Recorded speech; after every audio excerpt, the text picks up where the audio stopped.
you or a loved one ever been bullied before? If so, you know the amount of harm it can cause.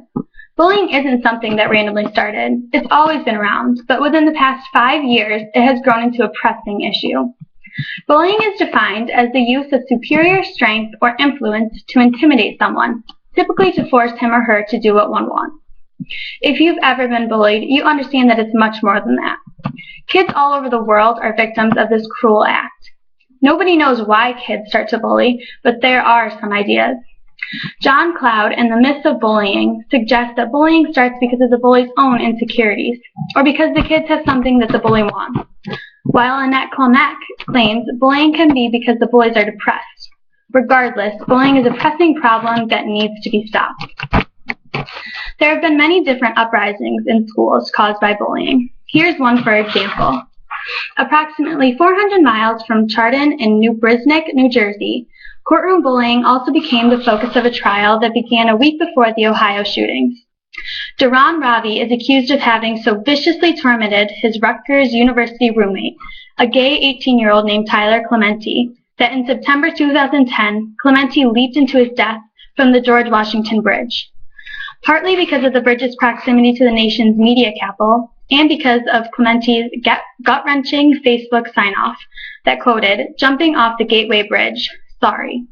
The case ignited a furor over bullying that swept the tragedy from a local to an international story. Tyler Clementi decided to commit suicide because he was being bullied so harshly. That's not the only case either. Another example would be at around 7:30 a.m. on February 27th, a 17-year-old named T.J. Lane allegedly walked into a high school outside Cleveland with a .22 Ruger handgun. The shooter chose the Chardon High School cafeteria to begin his attack and got off 10 rounds. Police say he managed to hit 5 students. 3 are dead. Not only are there suicides due to bullying, but there are also school shootings. That alone makes bullying a pressing problem due to the fact that kids are in danger and don't feel safe at school. The U.S. Department of Justice has reported that 37% of students don't feel safe at school because of bullying. If our children are going to school and don't feel safe, they're not going to be able to focus on their schoolwork and their education. They're just going to be fearful that they're going to get bullied. This can have an impact on future society. Leading up to bullying can happening to adults and real criminal acts, which is why bullying needs to be stopped at the source. Some people suggest that bullying is so bad that the children should be put behind bars.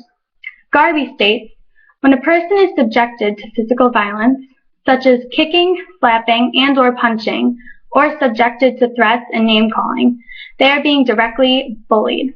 If an adult were to do that, they could be charged by law with assault or battery.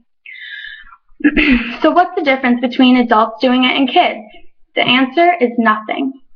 Statistics also show that 60% of bullies in middle school will incur in at least one criminal conviction by the age of 24, and 40% will incur 3 or more.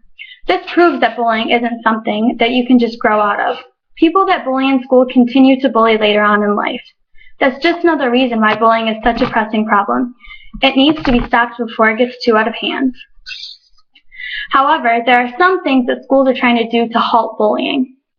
In 2011, New Jersey passed what is said to be the toughest anti-bullying law in the nation, the Anti-Bullying Bill of Rights. This states that if a student is bullying someone, it is required that the student is expelled or suspended. There are also organizations called bullying programs, which kids try to raise awareness on bullying and to stop it. Because of the recent rise of bullying causing school shootings and suicides, people are doing everything to help. The best solution is to start at the home. Have parents talk to their kids about bullying and being nice to everybody. Kids look up to their parents and will listen to them most of the time. These anti-bullying programs will help. There also needs to be more done before this pressing problem gets out of hand.